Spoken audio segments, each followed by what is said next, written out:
What's up, fellow YouTubers? So, how would you like to smell irresistible for the ladies?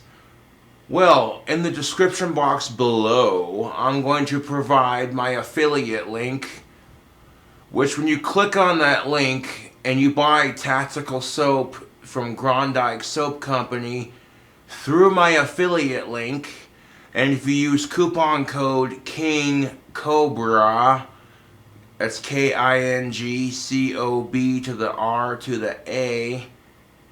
Use coupon code KINGCOBRA and you literally get 10% off your order. That helps me as an affiliate and that helps save you a couple bucks. Now, tactical soap is guaranteed to make you smell irresistible for the ladies. Yeah. Yeah, how much money would you spend on pheromone cologne? I've seen pheromone cologne that goes for 200 bucks a bottle. Okay? When tactical soap, one bar is going to cost you $11.05 altogether. That's with shipping included. But 10% off your order, coupon code KINGCOBRA. I don't have to get laid to know it works. Okay, tactical soap does not guarantee you'll get laid, but it does guarantee you'll smell good for any woman you walk by. It's like having a wingman on your skin. Maybe you get some, shower with it, and then you come home and your wife will be sitting there, your wife comes home, whatever. Are you wearing some kind of cologne? Whatever you're wearing smells really good. Guarantee it.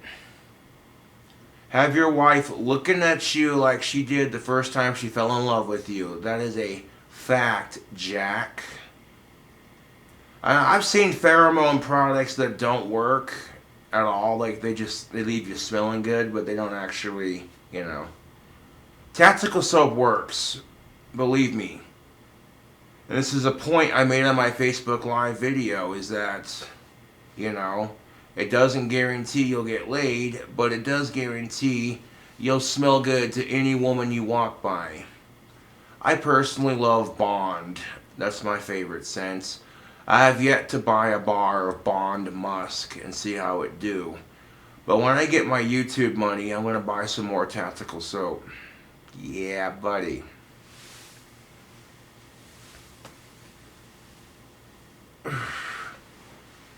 But I tell you what, YouTube,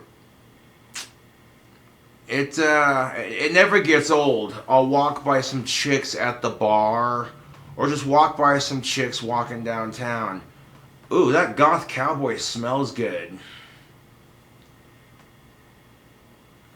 Like, you go from meh to every chick thinks you smell good. How much money, fellas, would you pay for a product that made you smell good to every chick you walk by? I'm just saying.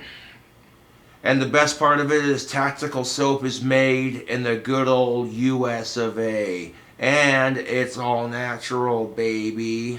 Yeah. So, I can't tell you how many dudes I've convinced to buy the soap because they're like, you know what I'm saying? They'll be sitting there having a drink. They'll be sitting there having a drink with their buddies, and then they see me walking. They're like, "Oh, hey, it's King Cobra JFS." A little bit of a local Casper celebrity. I heard he wears tactical soap. Watch me walk by a bunch of chicks, and then they hear the comments chicks make afterwards, and then they're like, "Dude, I am sold. I am so buying some of that when I get paid."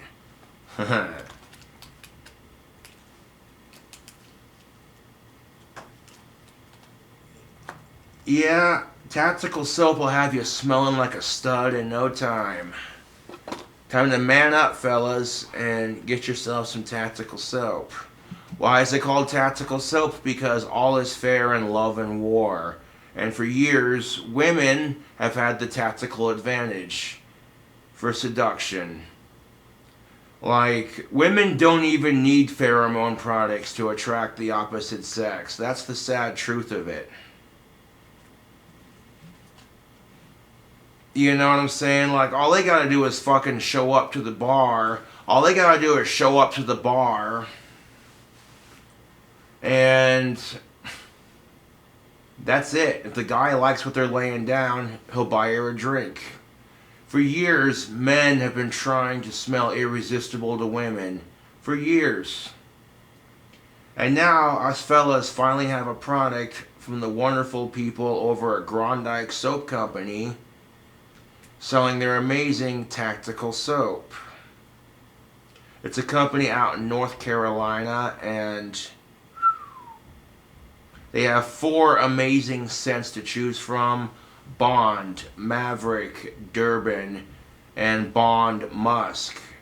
They also have pheromone beard oil. So if you're rocking a beard and you want some pheromone beard oil, they got you on that too, dude. So I will put the link to my affiliate in the description box below.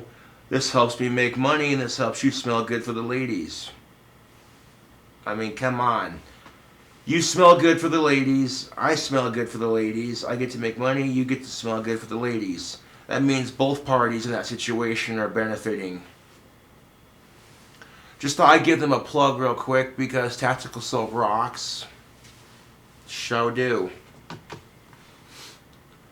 Anyways, the lovely Sydney Watson made a video. Now, if you follow me on YouTube, then you already know. I already uploaded a rant that I made last night before going to bed, and thank Lucifer it uploaded, because I exposed YouTube's hypocrisy and their censorship when it comes to the quote-unquote violating sexual content on YouTube. But that rant was insightful in its own. Now we're going to move on to self-segregation. Too many white people, the rise of self-segregation and anti-white racism. Oh my. Now, oh wait, this is going to be hard to respond to, because if you got a white person complaining about racism, you get called a bigot and say, well, you weren't sprayed with fire hoses peacefully protesting, so you don't get to bitch. And my response to that is, that's a fair point, but hear me out. If you take the word racism and you break it down, you take out the ism, you have the word race. And the sad truth of it is racism happens to every race in some form or another. And the first time I saw this video, I was like, oh hell yeah, Sydney Watson, new video, sweet. And then, after hearing what the video was about, after the first minute and 19 seconds in, I was like, okay, hold up. I paused the video. I reach into my piggy bank. I dig out enough coin for a beer at the liquor store. I then go to the liquor store, I get a beer, I come back, I sit down, crack it open, finish watching the Sydney Watson video, and I'm like, oh, the society we live in. We live in a society now where white people are being blamed for everything. For climate change, for Donald Trump, for racism, for sexism. Instead of taking responsibility for our own decisions and being like, you know what, racism and sexism collectively comes from everybody because, you know, it involves both genders and every race. That's why it's called sexism, because you break down, again, you take the word ism out of it, and you have the word sex, meaning gender, which means, oh look, hey, sexism involves both genders because you take out the word ism. Okay, racism involves all races. You take the word ism out, and again, you see a correlation here. Like, society is what I would call exhausting at times. It's the kind of shit, YouTube, that makes you want to smoke and drink, because now we got, you know, racism happening to whiteys now. these honkies, these crackers. Sir, I prefer the term saltine American, and yes, we do like cheese.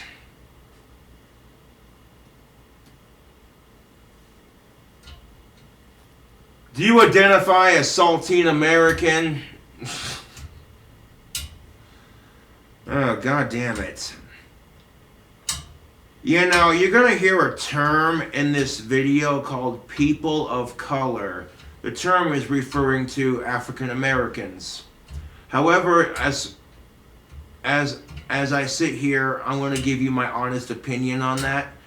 I think we're all colors, man. Each and every last one of us is a different color.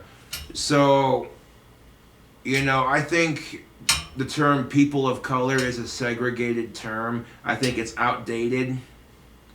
Considering we're all colors, man. We got whites, blacks, tans, yellow, somewhere in between. And then you got orange skin. So, you know, we got everything in between. So the way I see it, we're all color, man. We're all colors.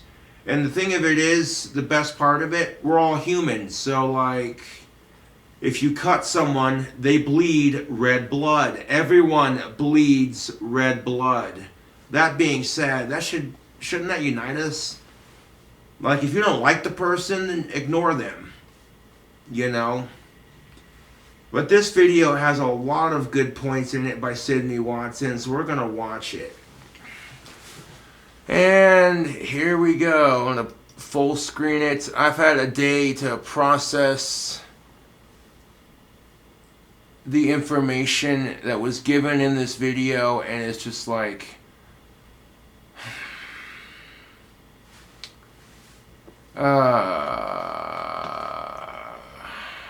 So I guess then everything today is right. Intro music.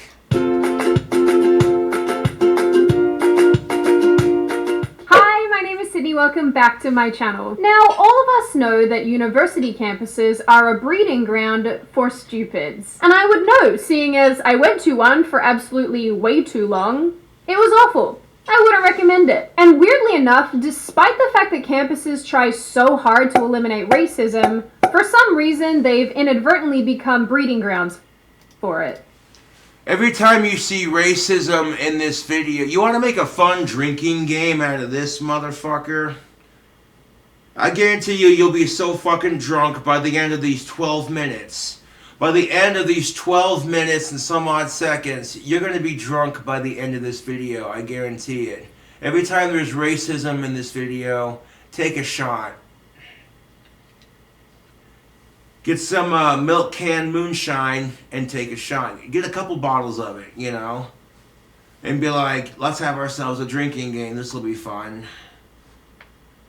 You know, one of my favorite drink combinations is Jack Daniel's whiskey mixed with milk can moonshine. Maybe a splash of Monster energy drink, green flavor. That's called liquid redneck. That shit's delicious. That's the drink that'll fuck you up. Don't say I didn't warn you. This takes your Jaeger bomb and goes, Jaeger bombs. Jaeger bombs. Yeah.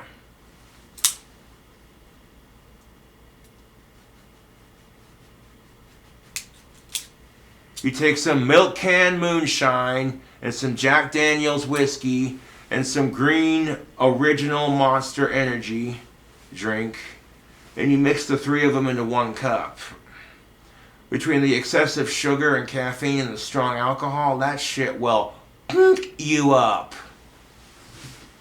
Yeah, it will. So let's get started. I might do that drink combo when I get my YouTube money. That actually sounds kind of good. But recently, this video was taken at the University of Virginia. Okay, so there was a student at the University of Virginia ranting and raving at a multicultural student center. Yeah. Basically what happens is a African American woman stands up in the middle of a multicultural student center and tells everyone this she's got a public service announcement and says, okay, this center's been open for like 4 days now, and there are like way too many white people in here. Y'all can go somewhere else. This is a big enough campus. And you're making it unsafe for a person of color and blah, blah, blah, blah. And I'm just like, what? So apparently they make black snowflakes too. Okay, that's mean.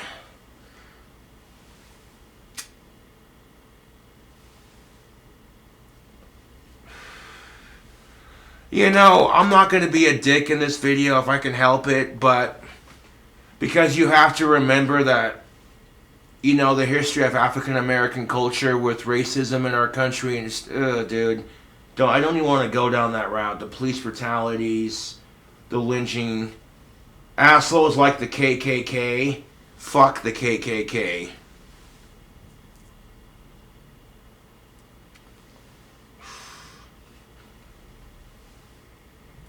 You know why the first part of it says coup? Because they're cuckoo. They're fucking nuts. They're Looney Tunes, man. Walking around in hoods. Like, ugh.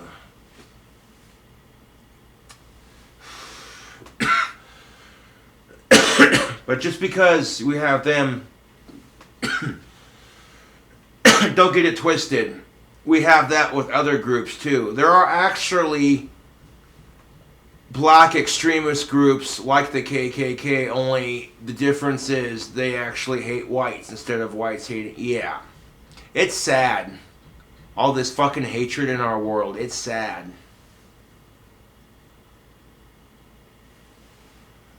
Now, there are some people out there who have those organizations that are fighting for racial equality without being a dick about it. Then you got those who are fighting for the same fight but being a dick about it. So then coincidentally, they all get grouped in the same category. So nobody really sees, you know, they just see a bunch of black dudes trying to be Muslim, and it's a real fucking mess. Let me tell you. But wait till you hear this chick's video. Yeah, this chick in the state of University State. And unsurprisingly, it resulted in a lot of backlash. Public service announcement. Excuse me.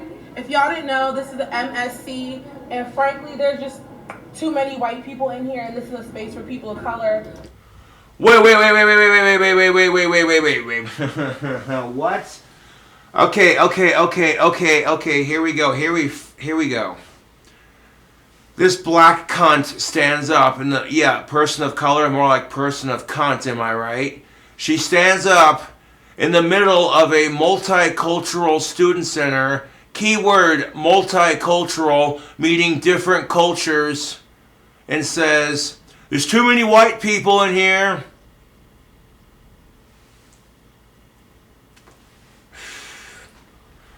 Okay, I'm not trying to be mean, but this is bullshit. Okay, you're not the dean, you're not the headmaster, headmistress, or the principal, whatever.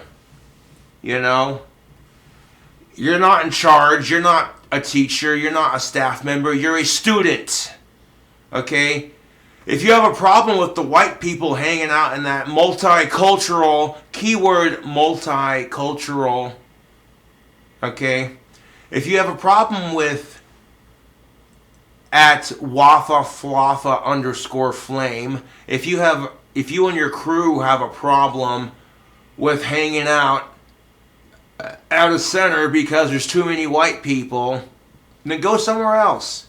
If they're not bothering you, they're not going out of their way to be racist towards you, then who fucking cares? It's a multicultural student center, which means if it's multi, meaning more than one, and you add the word cultural, which means different cultures, then there's going to be a mixture of people, not just blacks, but whites, Indians, Asians, and everyone. Oh yeah. This is what I mean by racism exists in every race. You take the word ism out of it, and it literally says race. But a racist black person, that's like a woman who complains about sexism that men deliver and then turn around and be sexist towards men. It's an oxymoron, isn't it?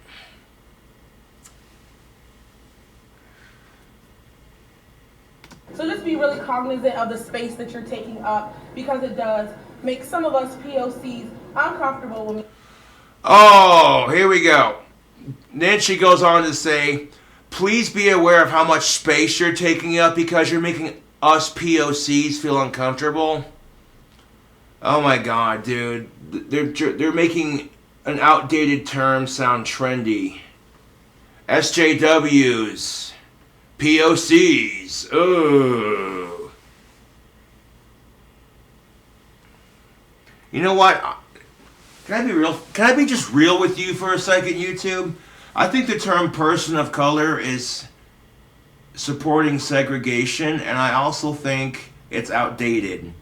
Because if you really think about it, we're all different colors, man. We're all people of color. You have whites, you have blacks, you have orange, tan, yellow, somewhere in between, you know. And I'm not trying to be racist here.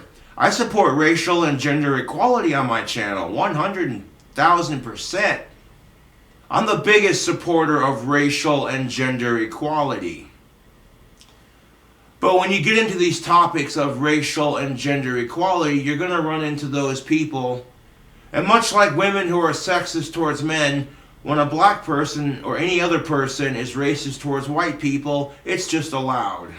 We live in a society where it's perfectly okay to be racist towards white people, and it's perfectly okay to blame them for everything. Climate change, Donald Trump, the problems in our society.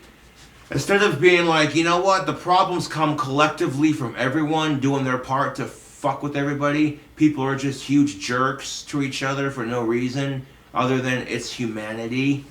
And instead of taking responsibility, blame an individual.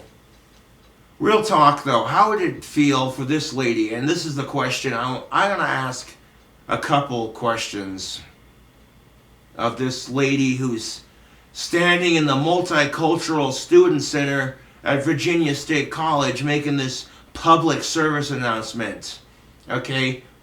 How would you feel if you went to the Multicultural Student Center and a white person told all you blacks to get out? You'd be offended. You would be like, excuse me? That's racist. So what gives you the right to do it to white people? As it is the Multicultural Student Center. Okay? Is it called the People of Color Student Center? It's not. Huh. Well then.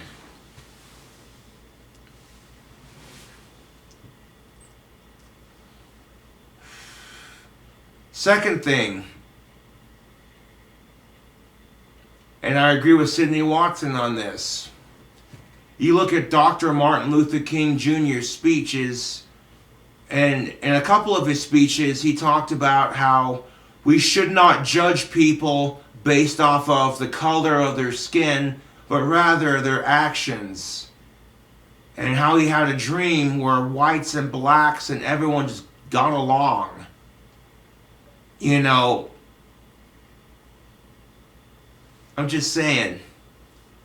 Another thing, how would your grandmother feel about this? Is what I'd ask this African American woman ranting and raving in a multicultural student center of all places. You know what your grandmother would say? Oh, child. People of color today have it so much better than I did growing up. I would have dreamed to have gone to college and gotten my degree. And again, I'm not trying to be mean, I'm just being fair. Like, you know,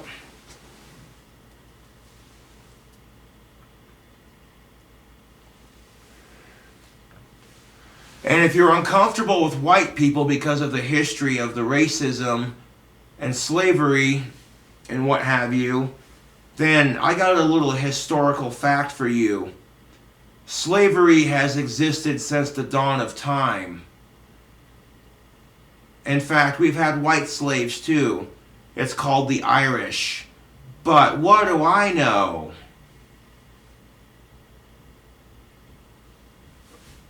And on top of that, some of the first people to be enslaved were the ancient Egyptians. So,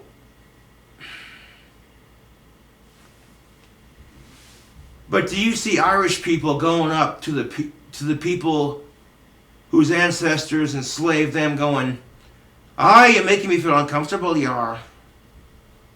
You little fucking shite. I fucking hate your guts, you little fucking wank." No, you don't. You really don't.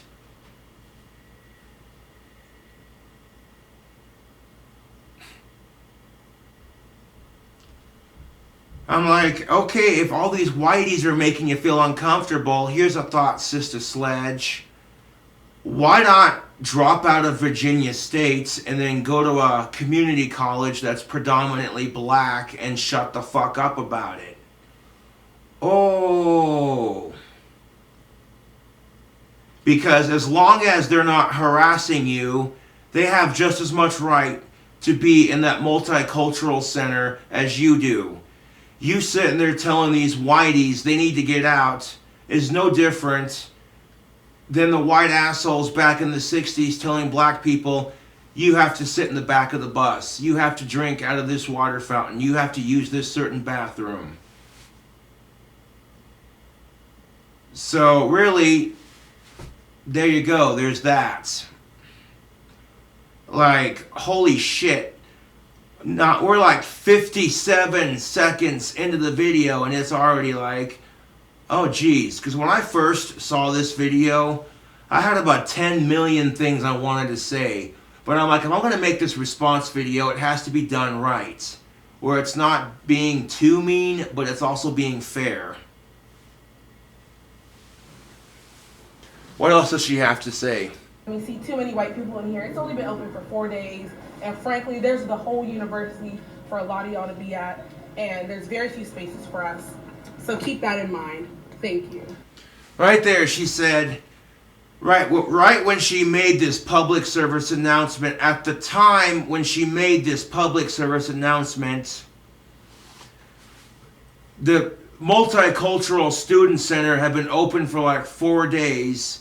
And she said, you know, y'all ain't giving us enough space, blah, blah, blah, blah, blah, blah, blah. There's like a whole university, y'all can go somewhere else. You're right. If you're offended by all these white people, go somewhere else.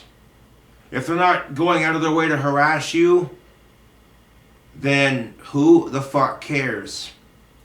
Yep, snowflakes come in black too. Did you know that? Oh wee. Gonna have your safe space because the whiteys, ooh. And yet really grinds my gears. We had a half black president. He was half white, half black. So you would have thought, okay, you know what? That might have eased some of the racial tension in our country. We had him for 8 years. His name was Barack Obama. Okay, you thought for 1 second that, yeah, you know what? We got a half black president, so... But they're calling him black anyways. You know, who cares? You know, you thought that would have eased the tension. But it didn't. As soon as he left office, it got worse. Much, much worse. That's because I feel like society is going in a trend where everything's sexist, everything's racist, and everything's offensive. Oh, did you just breathe? Oh my God, that person was breathing near me. I'm so offended. Hashtag woke, hashtag I'm going to tweet about this. Oh my God, this asshole was breathing next to me and I was so offended by it. And when you live in a society like this, it's exhausting. How the fuck did a society growing up watching South Park become such huge pussies? I mean, Jesus Christ.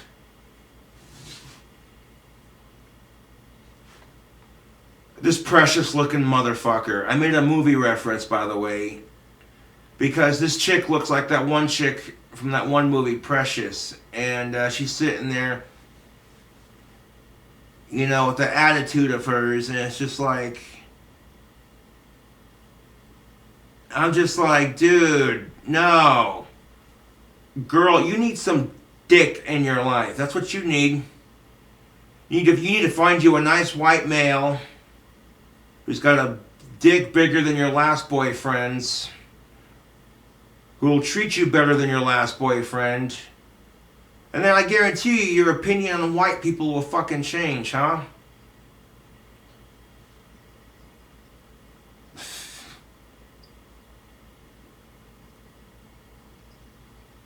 You call yourself a POC. You know what I'm saying? A true person of color would be like, you know what? My ancestors have had to face a lot of discrimination, so why would I discriminate against someone else? That's my personal take on it. You're not a person of color, you're a piece of cunt.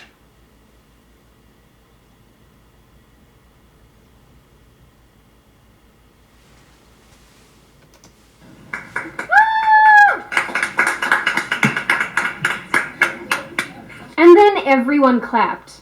But literally. The part of this that actually made me the most mad was the smugness on her face when she sat down. Right? The smugness on her face as this piece of cunt sat down. And I wasn't the only one to call it like it is. You hear it in the video right towards the end. You hear one of the students shout across the room, "You're a cunt." And I'm like, fucking goddamn right. Who the fuck is she telling someone of a different race they can't hang out in the multicultural student center? Acting like that's their center because they're more superior. Because okay, let's Google something real quick. Let's do a little Googling, shall we? Yeah. This video I'm making is going to be called Screw Racism and Segregation. Because that's just the best way to call it, you know? Let's see. Racism. Here's the definition of racism: prejudice, discrimination, or antagonism directed against someone of a different race based on the belief that one's own race is superior. Okay, so basically prejudice, discrimination, or antagonism. She did all three. She stood up, was being very prejudiced towards white people, and even though it's the multicultural student center in the Virginia State University, she decides to throw some discrimination their way by saying there's too many white people in here. And antagonism, using racial historical guilt to justify her causes, using her culture and trying to make everyone feel guilty. Okay, people today are not responsible for what people did 50, 60 years ago. And last time I checked, African Americans have a lot more rights than they've had in a long time. They're no longer picking cotton in the fields, humming a song or what have you. They're becoming presidents, they're becoming cops, they're becoming scientists. They're going to college to get degrees to make something of themselves. African Americans in this country have a lot more opportunity than they've had in the last 200 fucking years. But instead of being like, hey, that's awesome, you're going to stand up and be a racist cunt towards white people. And here's the best part of it. If I bitch about this shit, I get called a bigot. I do. Well, how is it racist if it happens to white people? That in itself is a racist statement.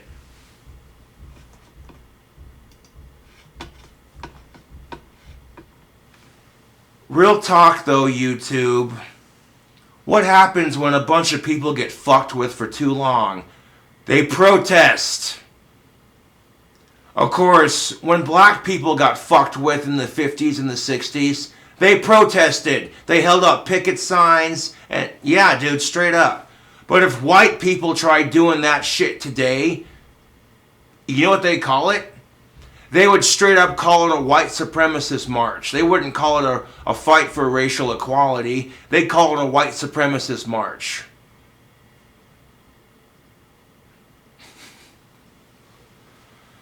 Oh. Just look at it. Look at that hair flip. Maybe it's Maybelline. Maybe it's overt racism. Obviously, videos like this get a lot of traction from both sides.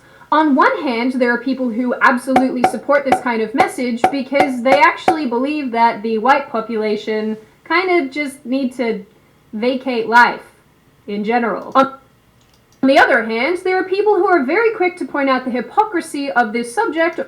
Oh yeah, the hypocrisy of this subject is so thick it makes your head spin. Holy.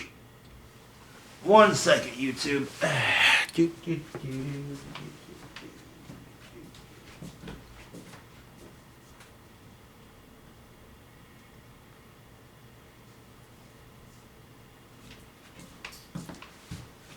I have this giant coffee mug. That's pretty fucking sweet. I wonder what I'm going to do with it. Well, I'll show you what I'm going to do with it.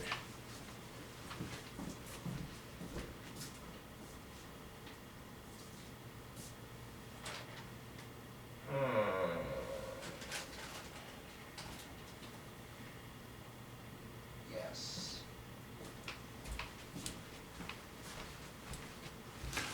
Now, one of my fans in Britain, one of my England fans sent me some tea from his side of the pond.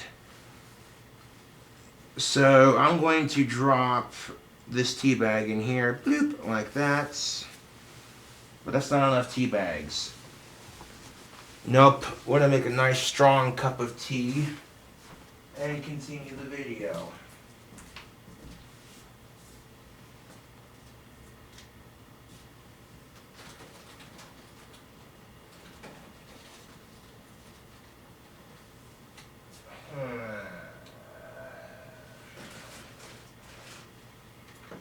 I might need some, actually, yeah, just do this real quick, turn the light on so I can see better. Hold up.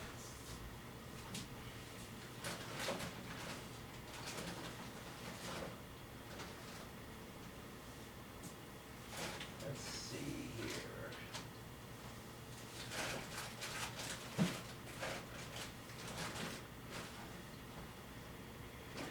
Oh, wait, oh, never mind, I see it now, okay. I'm all trying to find my tea stash, like, oh wait, try looking on the shelf above.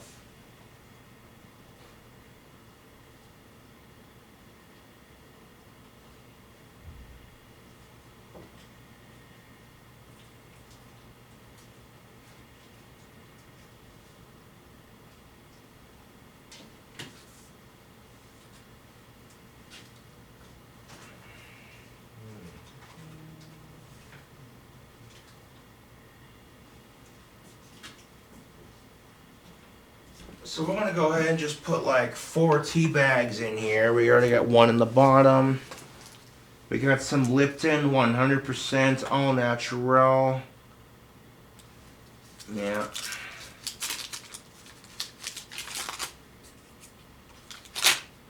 Go and just take the tag off and drop the bag in there.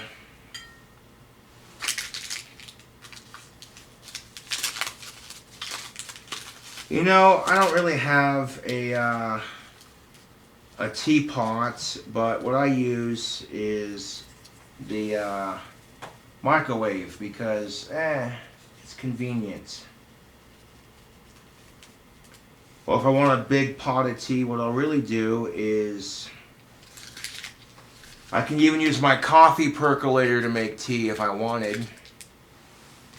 Just stuff the tea bags in where your coffee grounds go, and same principle. The hot water percolates it and you get tea. There's a life hack for you. Using the coffee percolator to make hot tea. Like, why have a pot separate for your tea when you could just use your big ass percolator to make it? I mean, really. If you think about it, tea bags and coffee filters are made from similar materials, so there you go. couple tea bags in there. All right, I want to add some water. We're going to microwave it.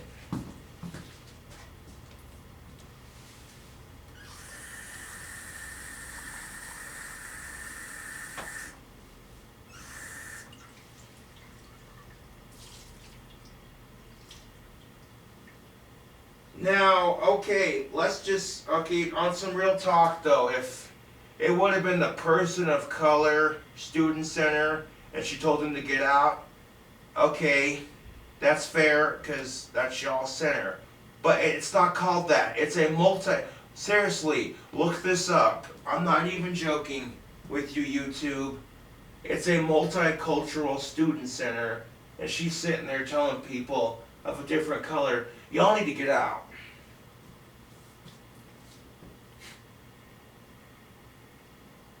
That's rich.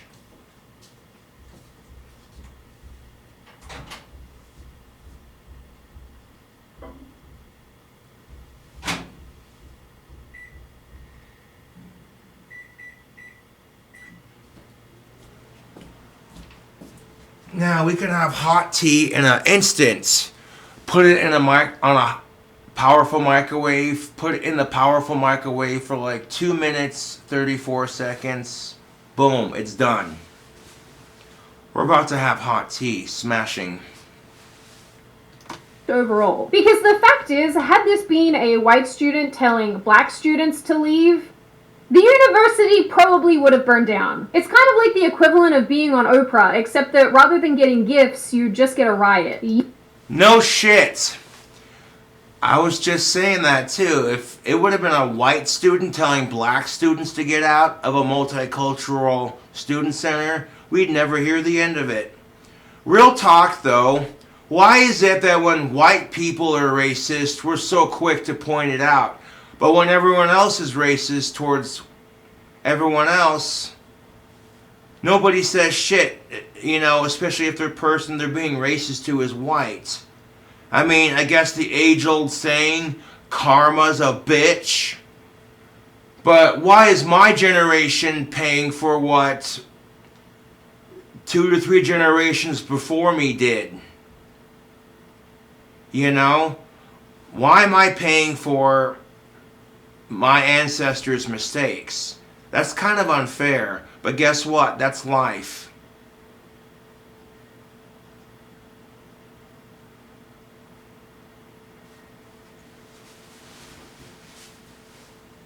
You get a riot, you get a riot. What's interesting to me about this clip is it highlights the full 360 that some people have done when it comes to the issue of racial segregation. If it wasn't clear, apparently it's fine now. Across the globe, segregation has been widely criticized and continues to be criticized today, as the majority of people view it as a serious cultural injustice. So observing its self-imposed resurgence is leaving a lot of us feeling very confused. Because segregation is bad. Well, yes, but actually no. The idea of separating white and black students, or in the very least banning white students from particular college community spaces, is not new. Universities across the Western world have barred white students from clubs, events, dorms, rec spaces, and even workout areas. In 2015, a British university students' union banned white people and men from an event to promote equality.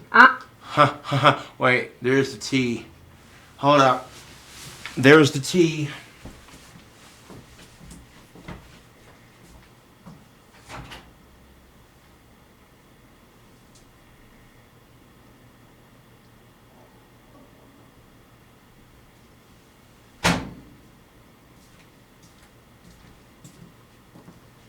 Oh yeah, that's nice and hot. You can literally see the steam coming out of the cup.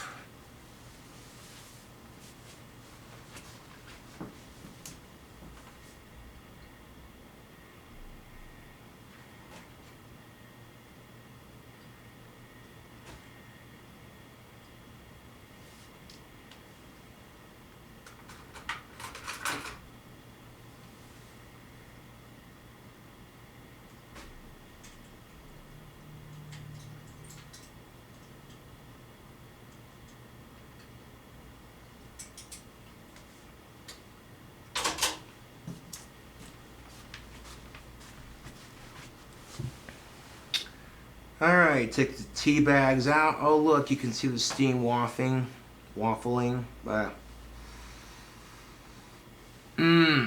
Anger after white people and men are banned from anti-racism rally at British University by its own student union diversity officer. Okay, now, not only is it now hypocritical, but extremely ironic. You're sitting there doing a protest rally at your British university on anti-racism while being racist towards white people. And they don't fail. They really don't fail when it comes to being racist, but they fail to see the hypocrisy and the irony in that. Like, the irony and the hypocrisy is lost on these assholes.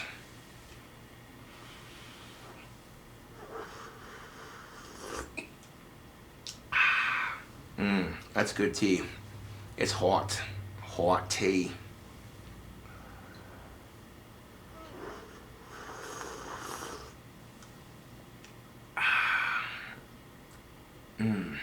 Tea is good for you. It's got antioxidants and yeah.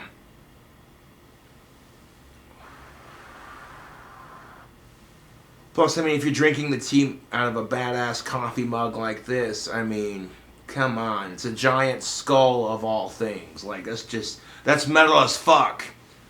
Like, this would be the most metalist way to drink tea. Just, now. You know, I feel like a metal song about drinking tea. Drinking tea, to give you antioxidants. Oh, drinking hot tea. Stoop the bag in the water. Heat it up. Hot water. Antioxidants. Ow. Hot tea. Sip it from the cup. Sip it from the cup. Sip it from the cup. Sip it from the cup. Hot tea. I don't know where that was going.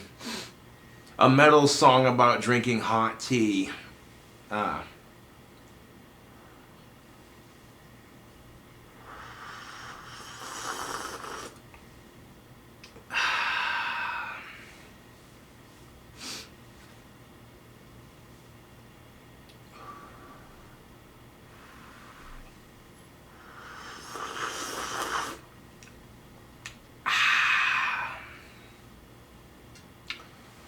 In fact, I'm going to scooch a couple things forward here so I can set the cup down. Take another sip.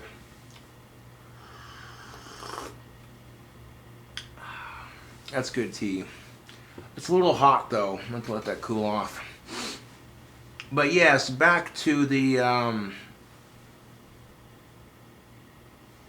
video. Students' Union banned white people and men from an event to promote equality. Ah yes, nothing says equality quite like banning people. No shit, Sherlock. Nothing screams racial equality like saying, you're white, you contribute to these problems, that's why we're banning you. So you know what fixes racism? More racism. I'm being sarcastic. I am being so fucking sarcastic, it's not even funny, bruh.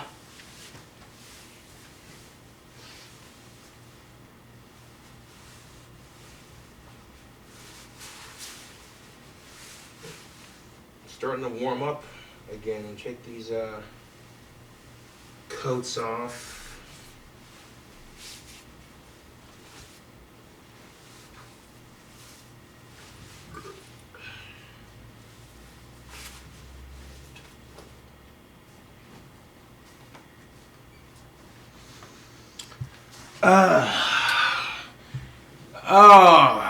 You know, and I guarantee you if the races were flipped, we'd never hear the end of it.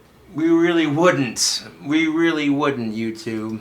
In 2016, students at Claremont colleges refused to live with white people. One student said that people of color are allowed to create safe POC-only spaces It is not reverse racism or discriminatory, it is self-preservation. Self-preservation from what? White guys who think ketchup is spicy? I know, more your overall inability to dance.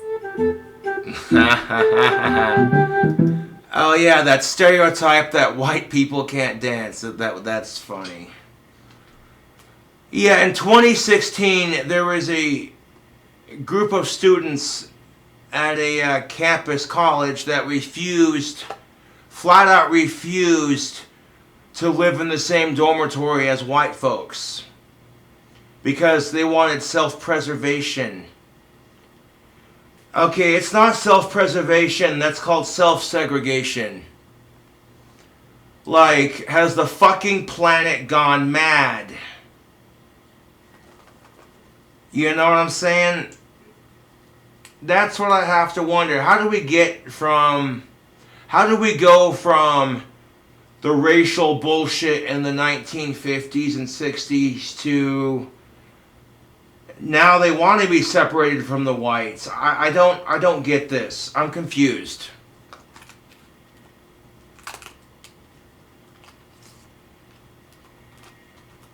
Am I the only one who's confused on this? We went from the 1950s and 60s where black people were told you have to sit in the back of the bus, you have to have separate bathrooms, separate this, separate that. And they're like, we're tired of it, we're going to change that. So they change it, which is fucking awesome. They got their rights, hell fucking yeah. But we go from that to now they want to be segregated. In 2016, what? Are you fucking kidding me, dude? Jesus fucking Christ. Imagine for that statement how they needed a safe space from all other races. People would call him a racist and a snowflake. That's what they'd be called. That's exactly what they'd be called. Don't bullshit me, you know I'm right. They'd be like, what a bunch of fucking racist snowflakes.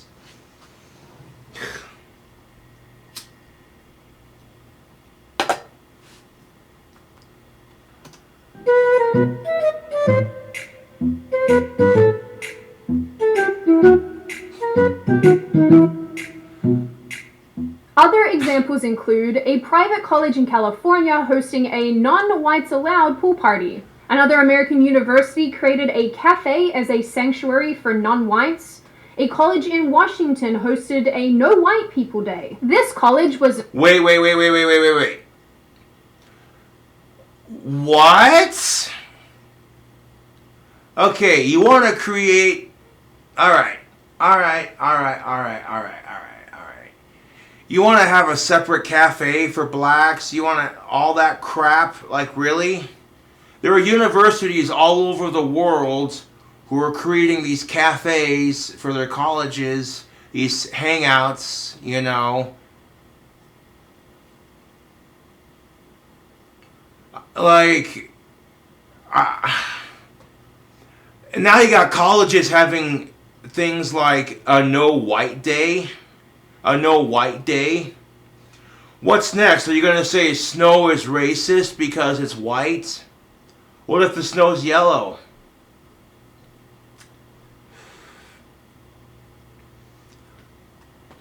That might be sarcasm at its finest, but I'm telling you right now, dude.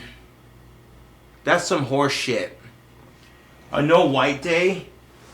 Okay, could you imagine for one fucking second if the university that pulled that also had a no women day? Oh my god. Women everywhere would be like, that's sexist.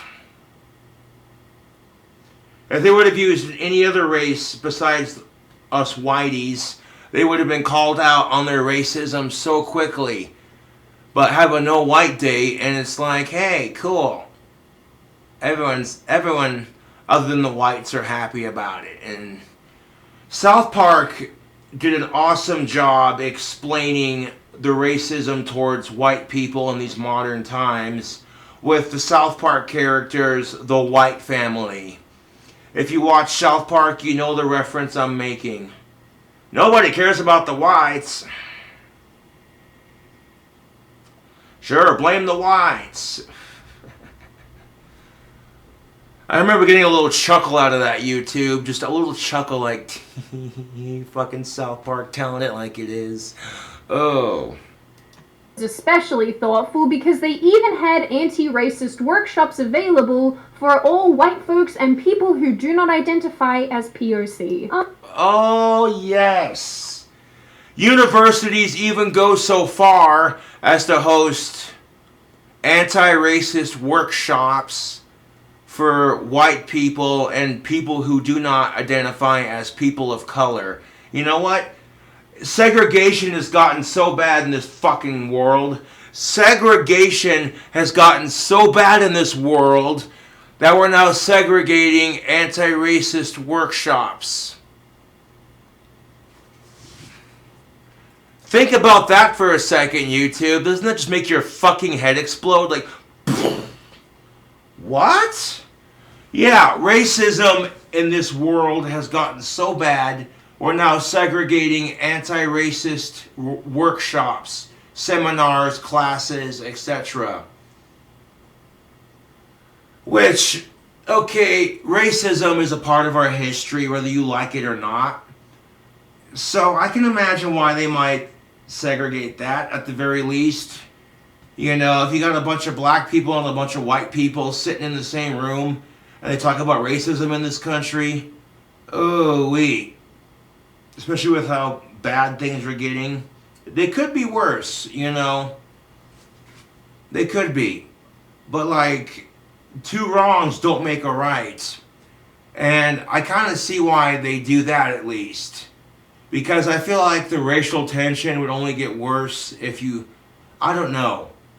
Like, if you cannot host a workshop class on anti-racism with every race in the classroom without someone getting offended, then we have a problem in our society. We really, truly do.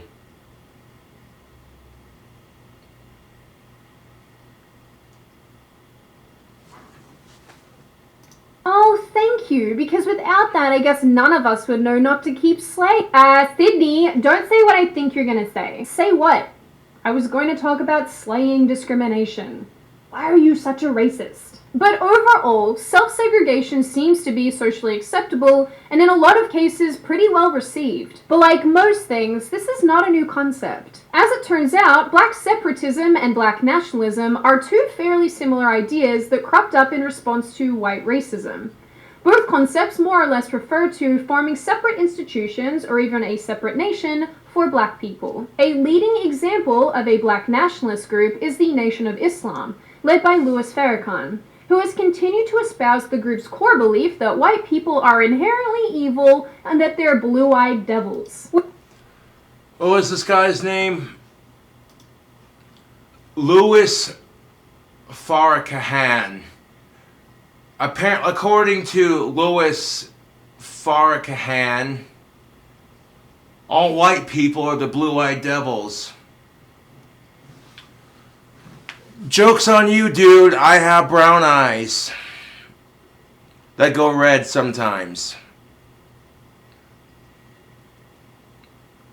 Led by Louis Farrakhan, who has continued to espouse the group's core belief that white people are inherently evil and that they're blue-eyed devils. Well, really, the joke's on you guys, because my eyes are brown. You see, the demonic devil bit comes from me being a female, not from being white. Now, obviously, many of these black nationalists and black separatist groups are on the extreme end of things, but there is absolutely no shortage of them. And I thoroughly enjoy how these hate groups are conveniently left out of any and all discussion about supremacy in the...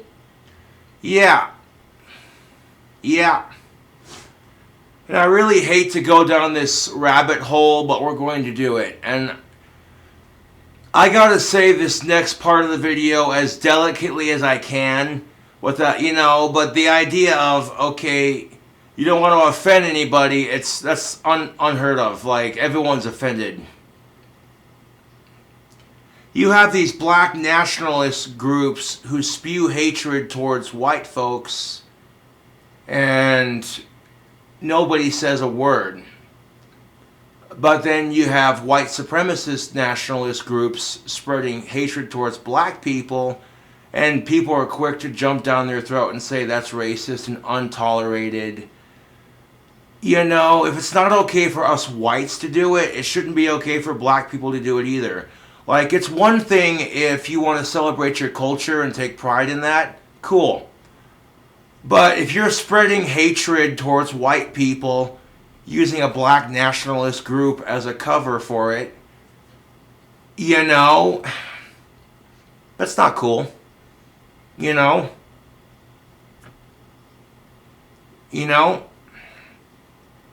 I believe Martin Luther King Jr. said it best. Do not judge a man by the color of his skin, but judge a man by his actions.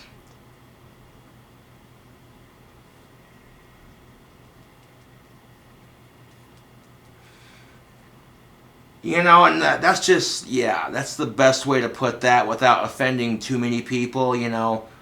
The United States. Interestingly, a few celebrated historical black leaders have more or less agreed with some of these ideas in one way or another. For example, in 1963, Malcolm X gave a speech at the University of California, Berkeley, in which he outlined the philosophy of black nationalism as promoted by the Nation of Islam, and declared racial separatism as the best approach to the problems facing black America, which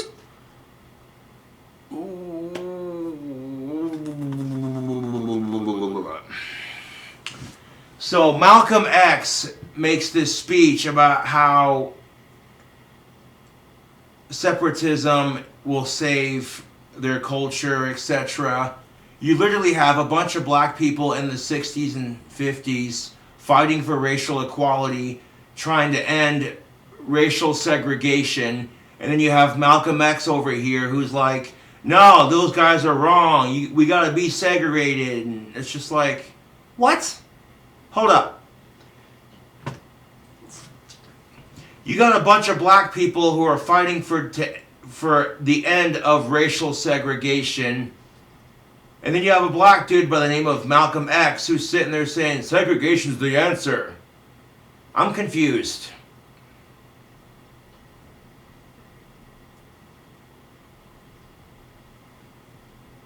I am legitimately confused at this point. Like,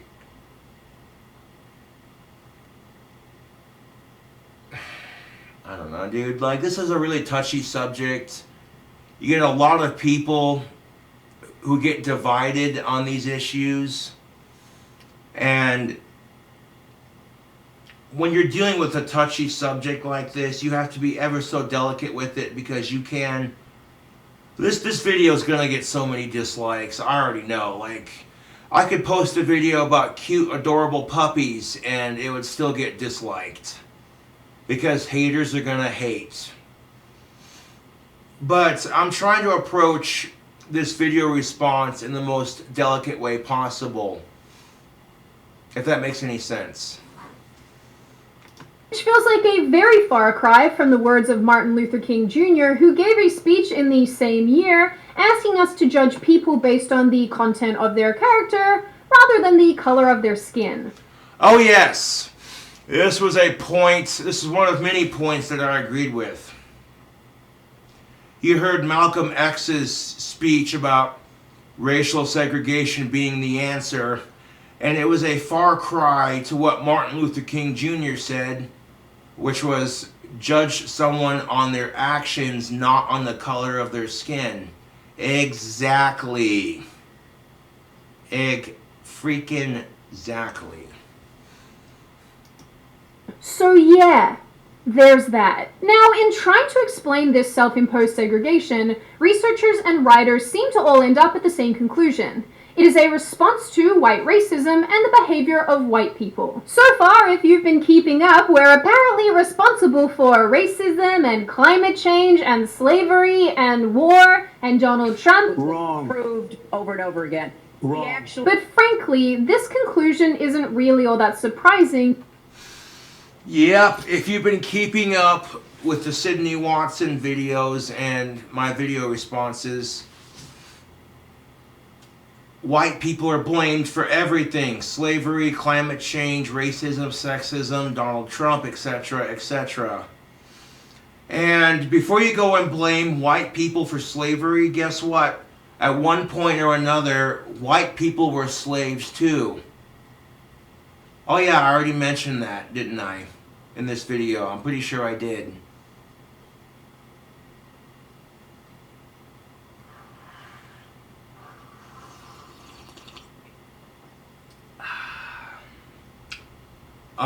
It's at that peak temperature where it's still hot, but it's cooled down enough to drink.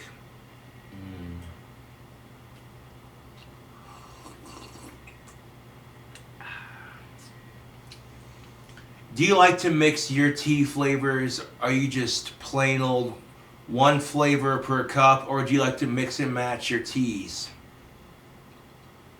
I like to mix and match my teas. So like if I have like black tea, I'll mix it with green tea. Yep. That's my favorite tea combination right there. Black and green tea mixed together. It's a delicious combination.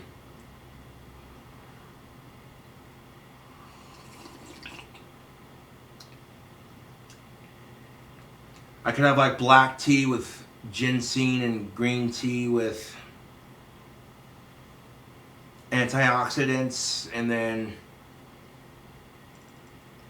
yeah, you'd be set.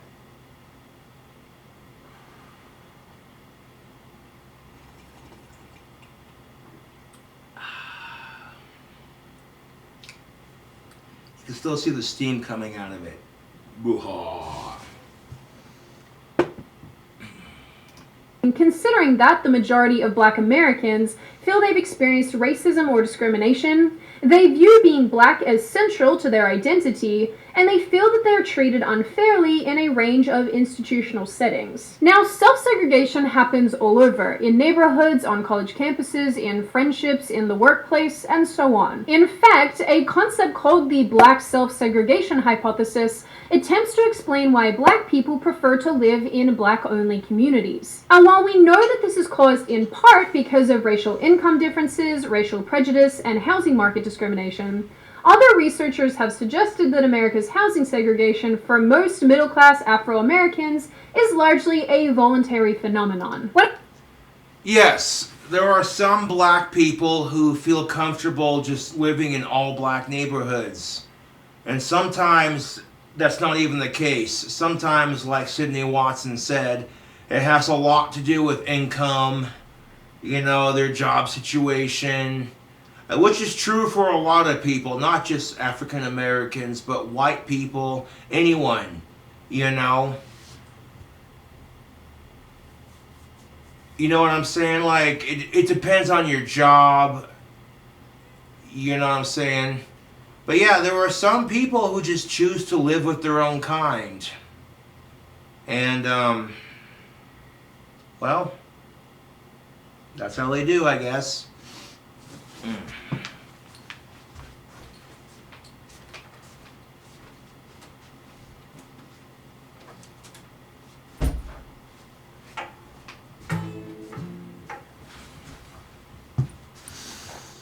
Like, oh geez, Cobra got the guitar out, huh? What do we got here?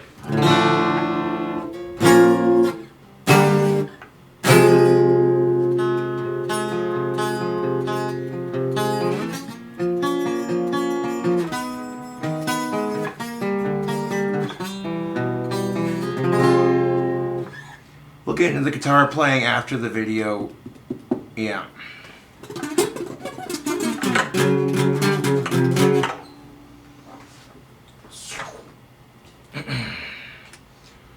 Big shocker, he plays acoustic too. When it comes to housing, it's not to say that racism and discrimination don't play a part, but they certainly don't make up the whole picture. I don't know why researchers spend so much time trying to answer these questions. I can answer it for you. Everyone's just a giant jerk. But neighborhoods aren't the only area where self-segregation takes place. Like the education system, For example, which is... Yes. Self-segregation happens on two different ways. One, it's forced because of racism and 2, by choice. And I agree, like, why are researchers trying to find the answers to these questions when the answer is simple? People are just jerks to each other. Yeah, that's about the truth of it. Is an issue unto itself that we aren't discussing in this video because there are too many factors and not enough time. So, sorry about that. However, I did find one really interesting study that says that the preference for racial homogeny starts at school. The researchers found that black kids who self-segregate, who only hang out with other blacks, are more popular than black kids who have white friends. And then they grow up to be this kid. You smug, lumpy, mean lady. For the white students, on the other hand, self-segregating actually hurts their popularity. And in the end, the research concluded that black children are rewarded socially for avoiding white kids. What?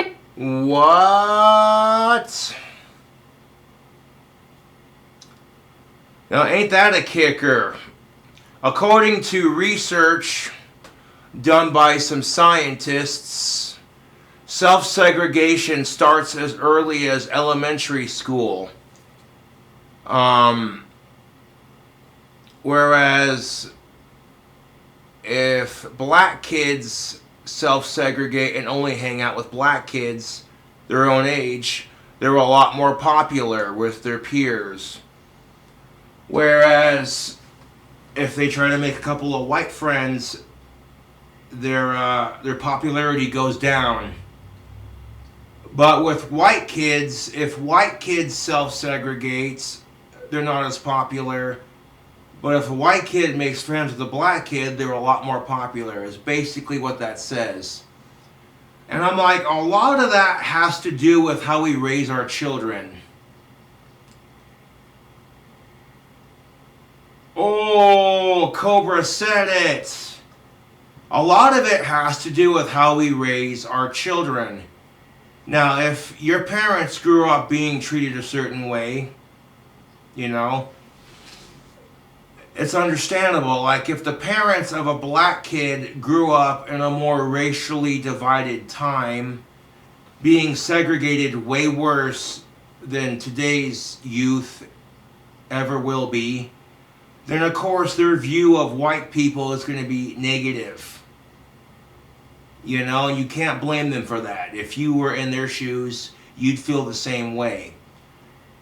But the thing you have to realize is, even though you grew up in a different time, you're not going to help change things by raising your kid to be racist towards other people, regardless of skin color. And that's just the truth of it.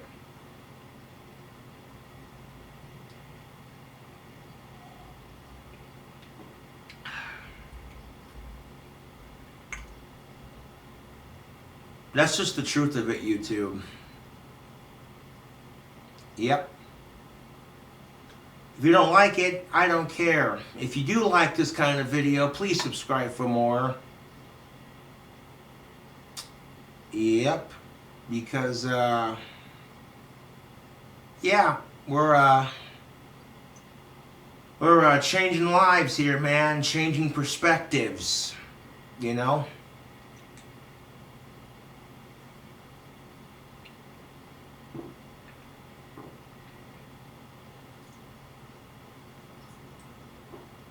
So yeah, subscribe to the King Cobra JFS channel. Casper's favorite autistic. Just kidding. Anyways, one cup of tea later, I'm gonna wash this out.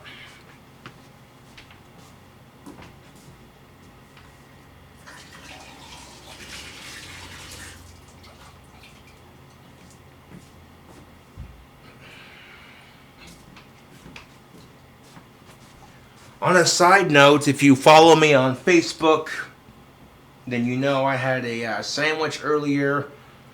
The sandwich consisted of Texas toast, which was toasted up, and bacon and burger grease. And then on top of the bottom bun On the inside, I put some red salmon and a over easy egg on top of that red salmon. And I season that over easy egg with some Payne County Rust all meat seasoning. That ended up being a really tasty sandwich. You know, stacked with calories and plenty of protein to get my day started. Also, I have to pee because apparently tea goes right through you. That being said, segregation and racism can piss off.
Oh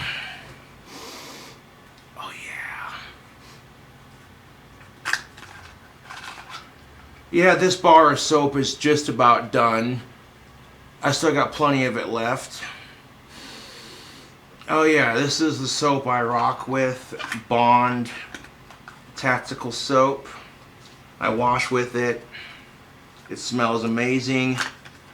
And it's black, which is goth as Also, a shout out to It's Black Friday. Congratulations on getting a fiance. I'm very happy for you. Hell yeah, girl. Get it. Yeah.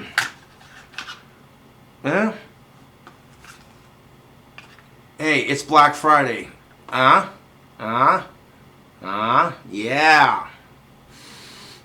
It's black. It looks all goth and spooky. Ooh. And you can get some soap for your fiance that'll have him smelling really good. Oh yeah, I'd recommend it.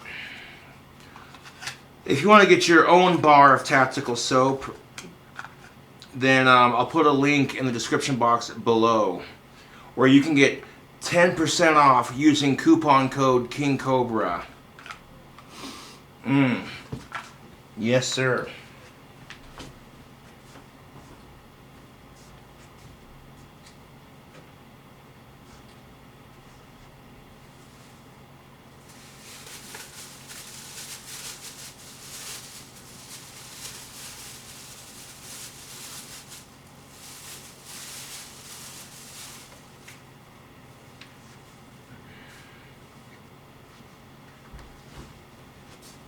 Now, just to show you right quick what a full-size bar looks like.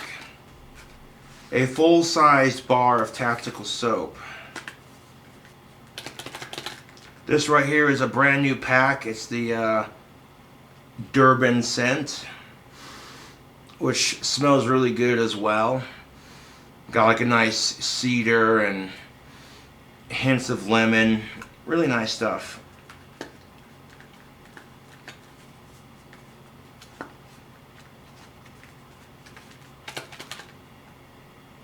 Let's see if we can,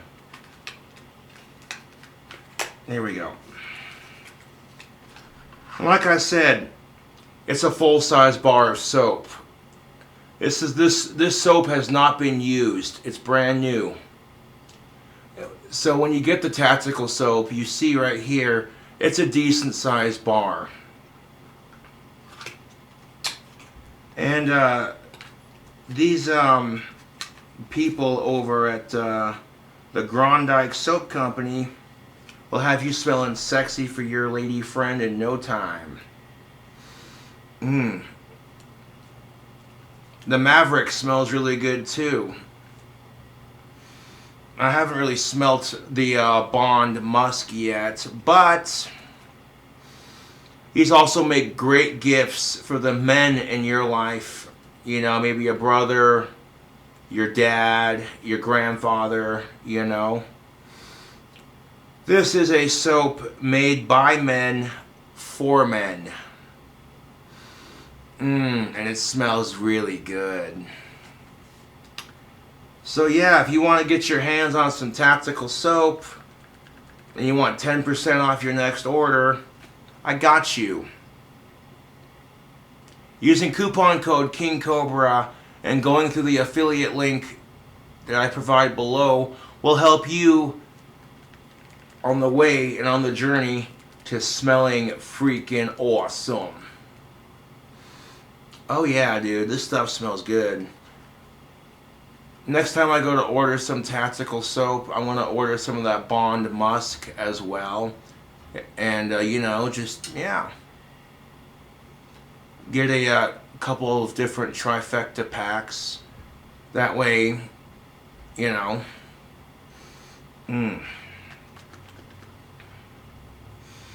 Oh yeah. This stuff's amazing.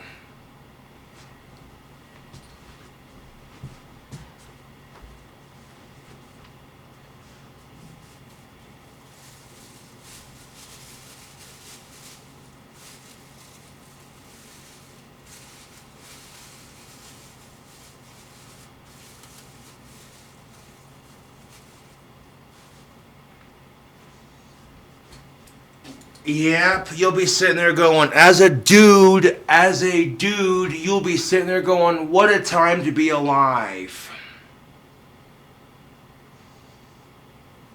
And you shower, you wash your entire body with it, just like any other bar soap. Now what I'll do when I'm done is I'll put the soap back in the case that it comes in, and then I'll store it in a cool, dry place, just like it says on the back of the box. Keeps the soap fresh. And yeah, dude, you'd be hard pressed as a dude not to buy a bar. You got a big date coming up in like 2 weeks, and yeah. So yeah, there's that. Have you smell like a real man. Again, tactical soap does not guarantee you'll get laid, but it guarantees you'll smell irresistible to the ladies. And one bar of tactical soap's going to run you $11.05, depending on where you live. If you live in the United States, you know, they do worldwide shipping too, I reckon, so there's that. And it's worth every penny. I never get tired of hearing it. That goth cowboy smells good. Oh, it's a confidence booster, dude. I have Asperger's syndrome, so sometimes I struggle with the ladies. And wearing tactical soap has allowed me to be a lot more confident, you know, and it helps me smell good for the ladies. So, yeah, man, I'd recommend it. Now, it's entirely possible that this perception and behavior bleeds into adulthood and everyday life. We're just going to intellectually denigrate and scold you for the abuse of your white privilege. Now, in an effort to prove how racist white people are, several people wrote about the results of a survey on...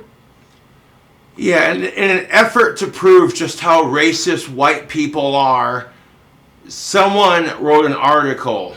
75% of white people don't have any non-white friends. But if you remember the study that was done that Sydney Watson talked about, that said kids who are black become less popular by having white friends, and that's why. That's why a lot of white people don't have black friends half the time, is because of that bullshit right there. The other half is because they're racist, and the other half of it is because, what if you live in a state that's primarily white? Think about it. Think about it. For just 1 second, think about it. If you live in a city that is predominantly white, of course you're not going to have any black friends because, you know, if you go to the big city and it's predominantly white, then chances of you having black friends if you're white go down. You know? Not to mention, oh, what if you live in Alaska? You know, you're out in the middle of nowhere in a log cabin. Your nearest neighbor is like 8 miles away from you. So it's like, okay, in an effort to prove how racist white people truly are,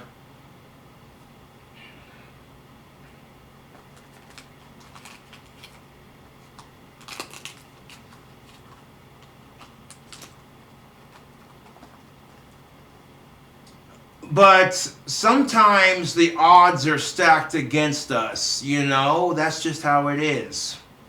If you live in a society where kids are conditioned at an early age, 3rd, 4th graders, they're barely even old enough to grasp the concept of racism, but they truly don't understand it, you know? You know what I'm saying? These kids are barely old enough to walk and shit on their own, just barely. They're barely old enough to be able to sit at the table and eat without the assistance of an adult going, "Here comes the plane." They're just barely old enough, you know? And, there's so many factors going into these. It's just,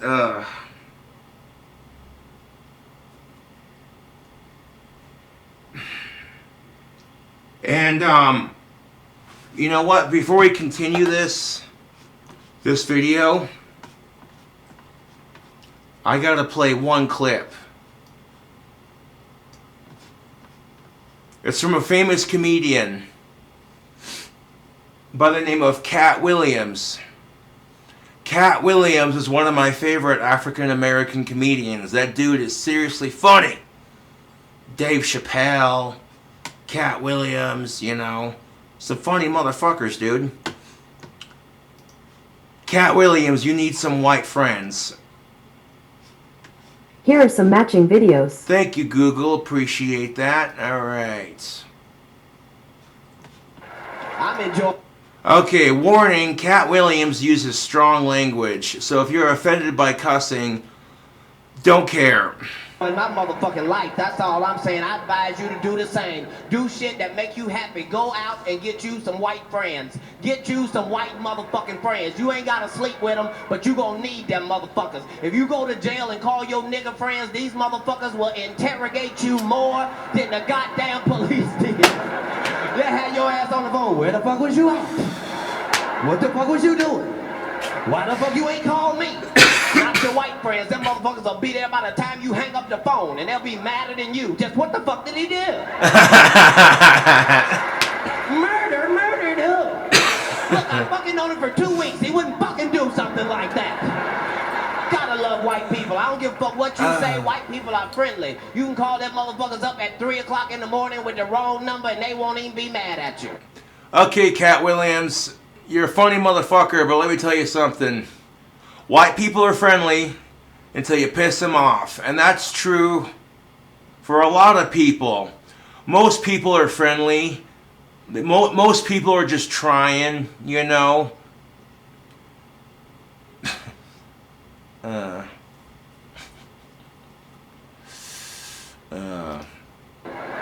just, hello? No, I'm sorry, no Shaquita here. Well, what number did you dial? No, it's a 9, not a 7. We'll try it. If it doesn't work, call me back. We'll figure this thing out.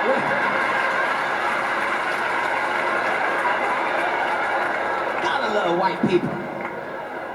It's thanks to white people, we know anything about wild animals. You realize that niggas have never in the history of niggerdom discovered a wild animal. Not one, not a wild pit bull, nothing. Because we too cautious. Niggas don't discover shit. We don't get close enough to discover. Niggas take no chances. That what nigga, is that a Rottweiler or a bear? Nigga, go, go.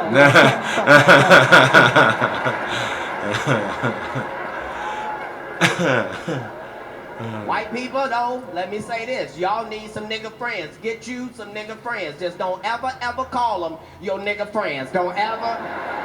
That'll fuck the relationship up. There's my nigger friend. You guys say it all the time. What? White people, you need your nigga friends so they can tell you when shit is not appropriate. First of all, white people, please stop putting them little blue leashes on your children. Please stop doing that. That is only entertainment for niggas. That's all that is. We be excited then the motherfuckers. Look at her, look at her. That's why white kids grow up and kill everybody in the goddamn school, because you done treated them like a German shepherd ever since they was 3.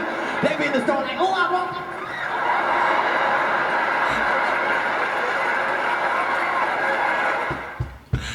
Yeah, that's about the half of it. Oh, that is about the half of it. Oh, that was... Oh, man. Cat Williams, man. Oh, Cat Williams is funny. We had to take a break from the seriousness of the video and just get her a chuckle on. Like, hey, here's Cat Williams telling... We got Martin Luther King Jr. and Cat Williams both saying, hey, hey, hey.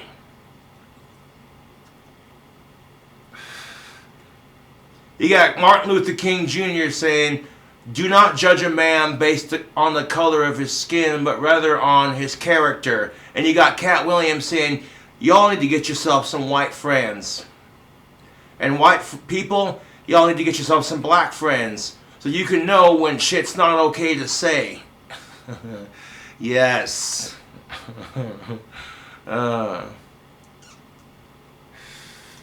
American values by the Public Religion Research Institute. It found that the Public Religion Institute? The Public Religion Institute. You know what? This is what really confuses me. How come we have separation of church and state, but we're allowed to have Christian universities? That don't make no goddamn sense if you ask me. How the fuck does that work? 2 + 2 = 4. Why is that? Because God said so. Oh, okay, well.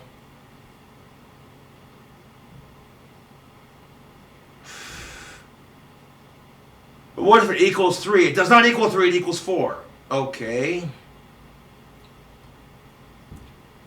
Like, we get told you're not allowed to pray in school. Okay, you know what? Fuck all that. Fuck all of that, dude. You know what? If we're allowed to have Christian universities, then we should allow religion in schools.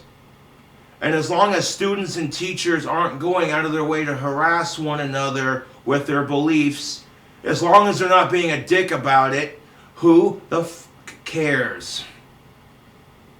That's all I'm saying.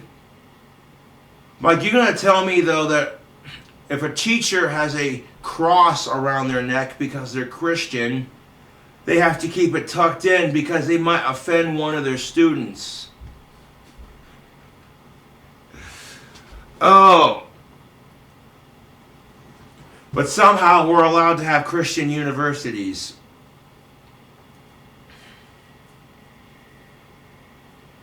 I mean, there's a lot of holes in that logic, you know, I do my own religion, I got my own thing going, and it's like, even I can't wrap my head around that one. I'm just like, wait, what?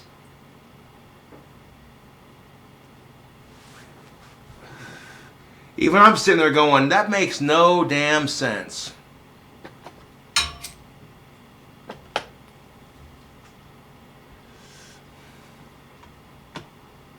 fully 3/4, 75% of white Americans report that the network of people with whom they discuss important matters is entirely white, with no minority presence. That one's easy to explain. We all like to sit together and reflect the sun. But jokes aside, this actually makes sense to me, because at least 62% of the American population is white, and there are states with up to a 94% white population. Exactly. If 62% of the American population is white, and then there are states that have a 99% population of white people, and you want to turn around and say, white people are racist because they don't have any black friends. Cracker, get the fudge out of here with that pickle licking BS, man. I'm just like, really? Yeah, but you look at the factors that I pointed out earlier on how, how kids who are black try to befriend white kids are less popular than befriending people from their own culture. And then if white people try to be friends with black people, they get popularity, but if they self-segregate with themselves, they lose their popularity. So, what the fudge, man? So realistically, those people probably never come into contact with someone who isn't pasty, who can dance, who doesn't think ketchup is spicy. You see, they live in cabins in the wilderness with no human contact, and the only other person that they see on the reg is their white neighbor Tony, who brings them horse meat or something.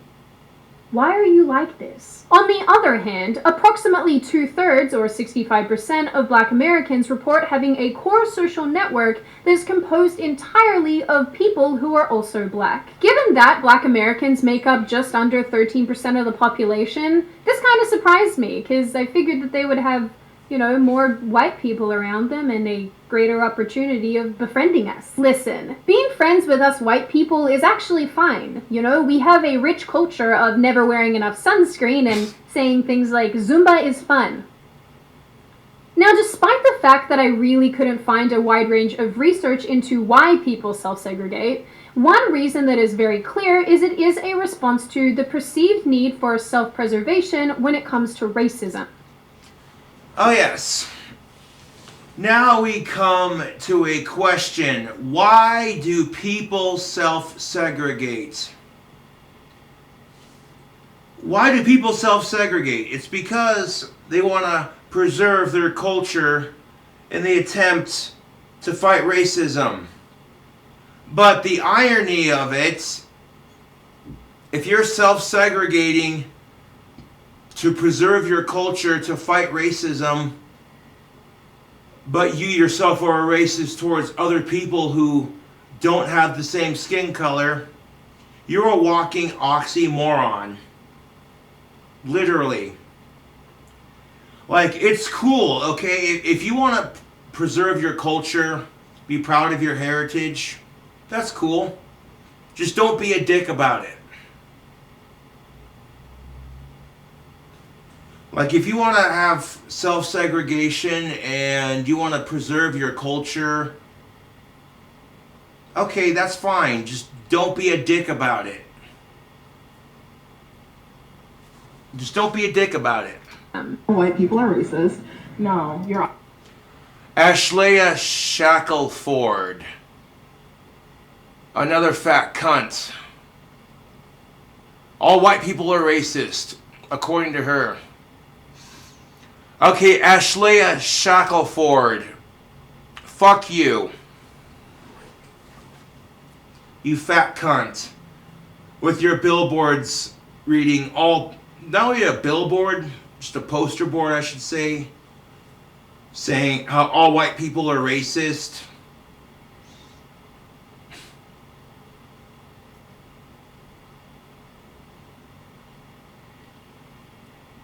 Yet, this is why we have the issues in our society.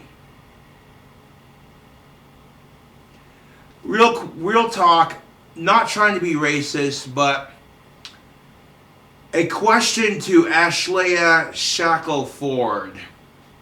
All white people are racist, huh? Okay.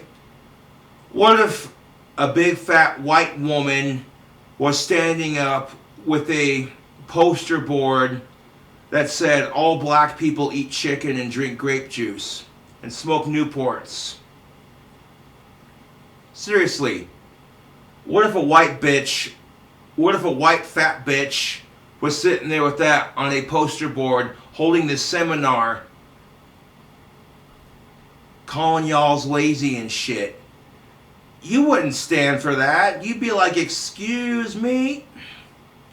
So if it's not okay for white people to make assumptions about black people, then black people shouldn't be allowed to make assumptions about white people. That's called racial equality.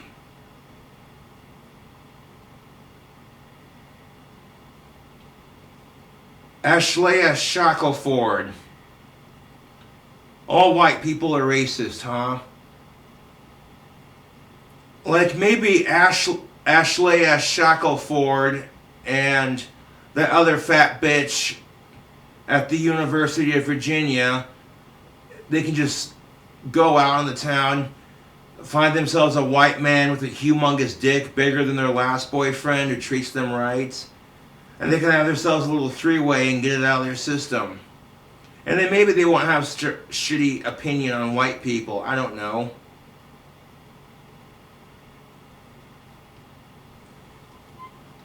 Like Ashlea Shackelford sitting there saying how all white people are racist.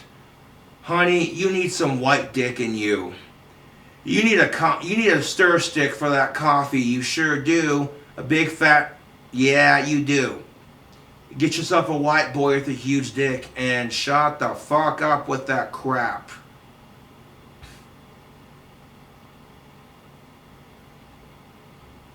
Oh, but I don't think any white person would fuck you. Not because they're racist, but because you have a negative attitude. You know? I know a lot of white dudes who'd fuck black women, myself included. I've seen a lot of attractive black women. But the only reason I wouldn't get with Ashlea Shackelford is because she's kind of chunky and she's a bitch. Okay, sitting there saying how all white people are racist. Fuck you. You fat, smelly cunt. Oh, look, another piece of cunt. Oh. Another piece of cunt calling, yeah. Oh, that's mean. Because as I said before, if you call yourself a person of color, then you have to realize, okay, you're black, so history's been really unkind to you folks. And if you spent years learning about your ancestors' oppression and all the racist crap white people have done to you, what gives you the right to give them the same treatment? That's the real question. You know, that's like literally, like I said, the equivalence of a female complaining about sexism and what pigs men are, but then turning around and being a complete cunt and a sexist whore to the men she complains about. Yeah. Like, literally, racist black people are the equivalent of sexist feminists. Yeah. That's how I see it. Always gonna be racist, actually. The bottom line. Always gonna be racist, actually? Oh. You know, and you know what? This is the problem with it. Ashlea Shackelford, I'm guessing she's an older woman. So for her growing up, she's faced racial oppression because of the color of her skin. And maybe discrimination because she's a heavier set gal. But I'm telling you right now, that's bullshit. No, this is just like when you see feminazis going on television. Some of these women are in their 50s and 60s, sitting there bad-mouthing men, talking about what pieces of shit we are. And it's because women back then were treated a lot worse. And what you're seeing in today's modern times is women and minorities have more rights. They're protected to some extent with civil liberties and such. So for people, women and minorities 60, 50 years ago who are still around, they're jealous.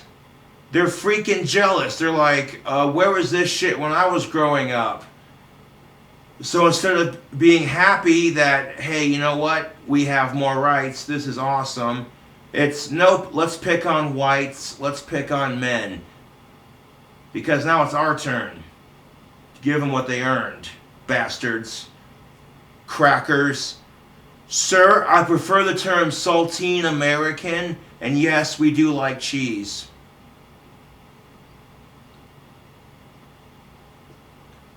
POSAs, people of Saltine American. I identify as a POSA, people of Saltine American. Or POC, people of cracker.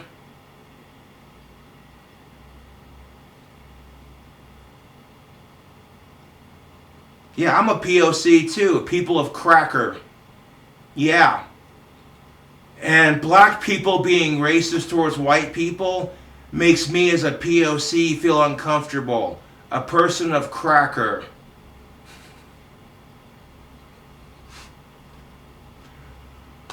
Oh, I'm being a smartass in this video.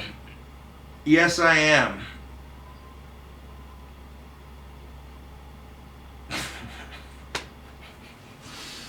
Oh, God damn it. Oh. Oh. Okay, back to the response video. In here is that segregationists from the 60s would be getting a really good chuckle about how we're allowing and even encouraging segregation to happen all over again. Exactly. People from the 50s and the 60s would be getting a real chuckle out of this. They'd be like, wait, you're allowing segregation to happen again and you're encouraging it? Oh my God, this is funny. Oh yeah, people from the 50s and 60s would be laughing their asses off right now. They'd be like, ha ha ha ha ha ha ha ha.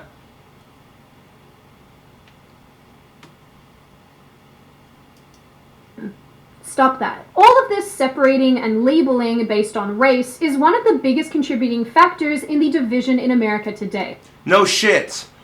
All this separation and labeling is exactly why we have the problems we have in America today.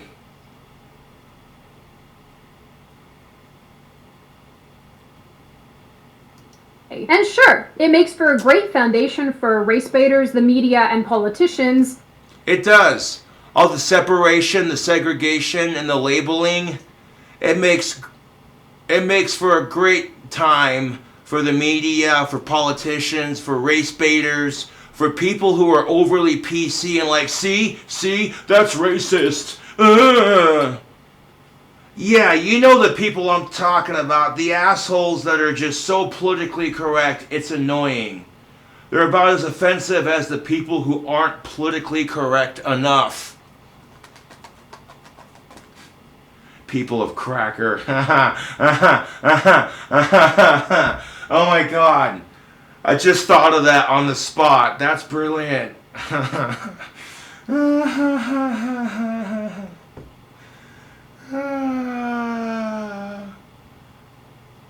Oh my God. That needs to... Hold up. I should put that on a t-shirt. That's funny as fuck. Oh.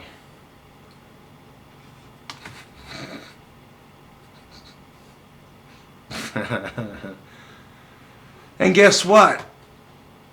This is why I like Casper. It's not only the town I was born in, But Casper, Wyoming has a nice diversity of people. You don't just see whites, okay?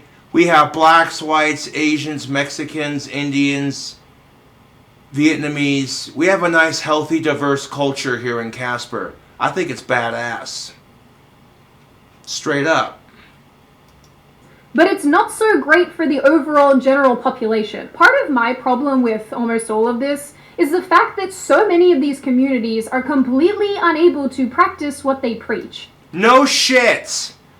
That is exactly the most frustrating part of this whole situation, YouTube. A lot of these so-called colleges and communities are getting together and talking about how they want to end racism while they're doing nothing to end it. In fact, they're encouraging it. Now, I can understand being uncomfortable with white people because of your people's history with white people, but outside of that, slavery is illegal. It is. So, yeah. And you live in a society where racism towards white people is encouraged. So, ooh-wee. College campuses want to eliminate racism with anti-white racism. They want to promote equality with inequality. Pretty much. You got college campuses wanting to end racism by using anti-white racism, by promoting equality, by not having it. It's like, okay, if you stuck your hand on a burning stovetop and you're like, ow, fuck, I burnt my hand, that hurts, I'm going to do it again. Ow, fuck, that hurts, I'm going to do it again. Why complain about the problem if you're only going to contribute to it? That's what I don't get. They want white people to be friends with minorities, when it actually kind of seems like minorities really aren't all that interested in that, but kick white people out of the room at every opportunity. Thank you. Exactly.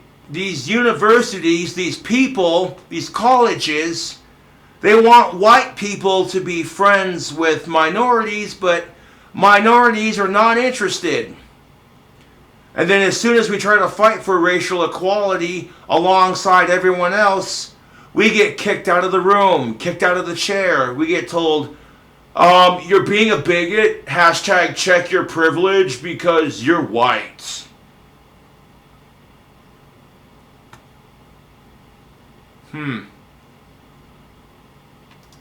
Real talk, how are we supposed to participate at the table when we aren't even allowed to take a seat? What? No shit. Exactly. Exactly.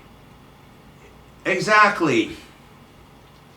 How are white people supposed to be friends with minorities? How are white people supposed to fight for racial equality if we're not allowed? You get told that's how you're supposed to be, but we're not allowed.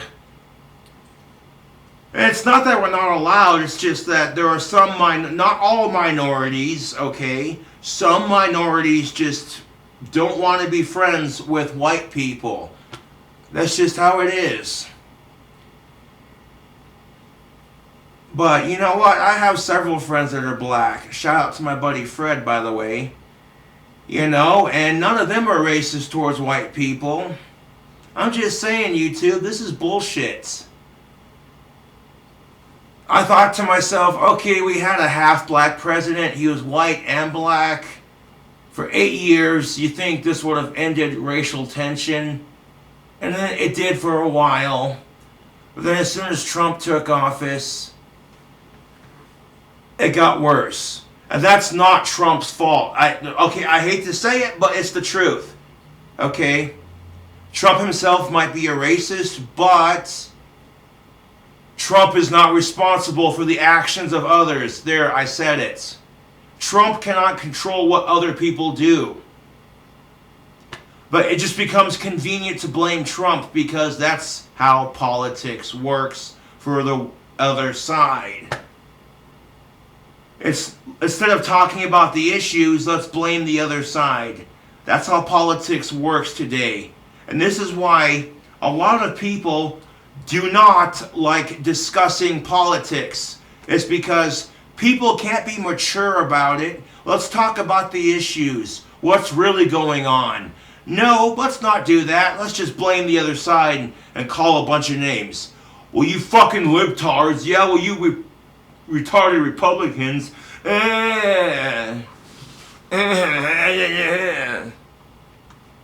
What these people don't realize is that the more that they break down groups into smaller and smaller minority subsets, all of whom have different rights and are placed within the hierarchy of oppression and victimhood, the harder it becomes to propagate ideas like equality and anti-racism. Because exactly.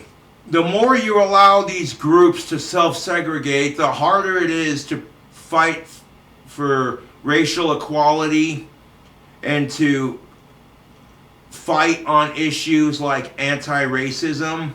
It's kind of hard to fight anti-racism fights if you're allowing minorities and whites to self-segregate. there's always a series of caveats to explain why racism or oppression or what have you is okay in one context against one group of people and not another. And as it stands, it seems that there will always be a justification for why racism against white people is okay and how it doesn't actually even register as racism. In the end, if people want to exacerbate the racial divide, then self-segregation is absolutely the way to do it. Now I open the floor to you. What do you all think? Is self-segregation necessary? Does it actually help anything? Do people even have the right to self-segregate? And what do you generally make of this issue overall? As always, if you like the video, hit subscribe and the thumbs up button. If you want to leave a comment, feel free to do so. Just be respectful about it. And I will see you guys next time. Oh, righty, YouTube. As I said before, I think people have the right to self-segregate because if you're going to segregate races in general, self-segregation is a lot better than segregating someone else. That is actually a very fair point. Do people have the right to self-segregate? Yes, as long as they're not being dicks about it. As long as they're not being dicks about it, you know, then who cares? You're not breaking the law. You're not going out of your way to personally harm or harass anyone. Then who cares? You know, you want to self-segregate as long as you're not hurting someone else or, you know, going out of your way to harass somebody else. You're not breaking the law. You're not being openly just racist as fuck. Then who cares? You know, you want to self-segregate and do it peacefully? Fine. Go right ahead. You know? Oh look, he's got the acoustic guitar. Ha! How long is this video? An hour long. Major shocker, right?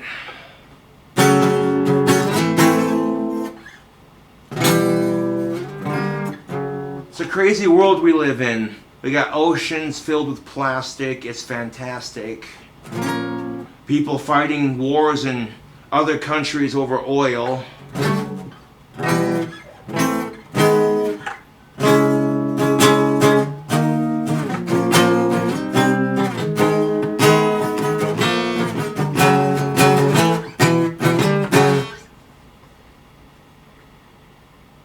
Yep.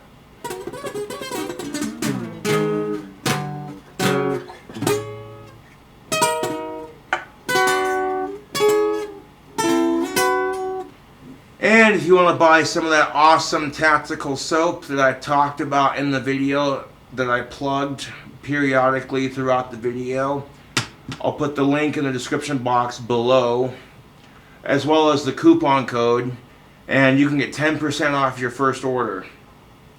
Have you smelling sexy for the ladies. And unlike racism itself, tactical soap works on all men. It does. Any man can wear tactical soap. Any woman who wants to smell good for her girlfriend can wear tactical soap.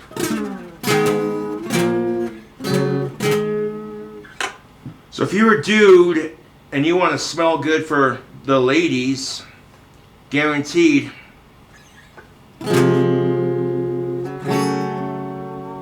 you go out to the club or you're going out to the bar, you know,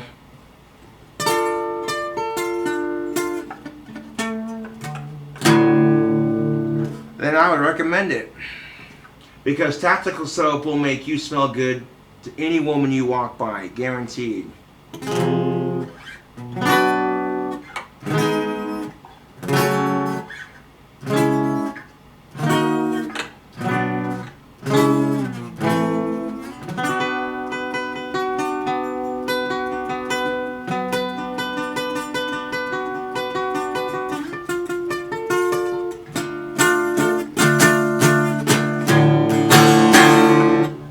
Yippers.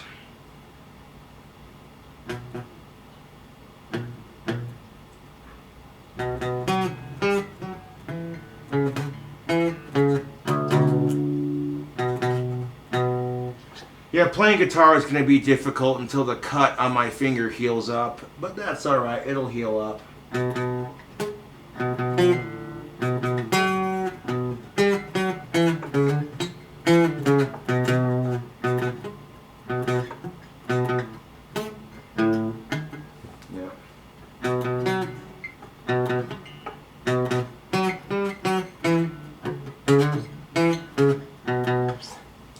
But yes, YouTube, if you like these kinds of videos, subscribe for more. Hit the ding that notification bell. Ding.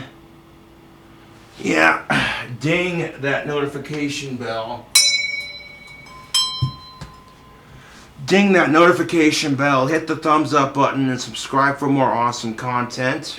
Now, the title of this video is called Screw Racism and Segregation. Yep.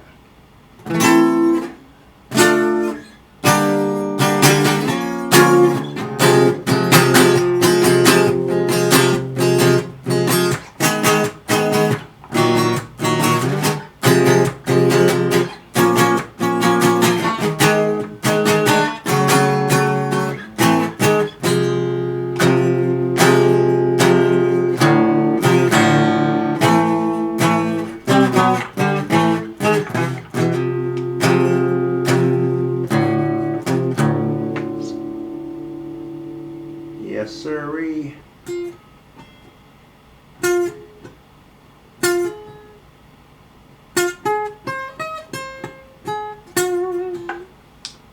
Yeah, my guitar playing's not going to be as good with one of my fretting fingers wrapped up, but give it a couple weeks, that cut will heal up nicely.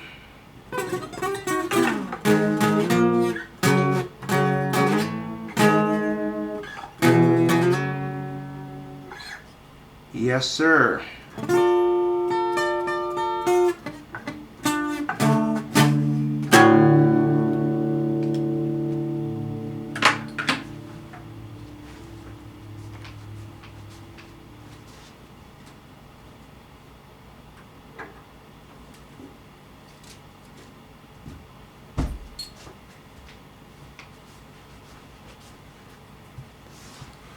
Anyways, YouTube, thank you for watching the video, and I will definitely catch you cool cobras later.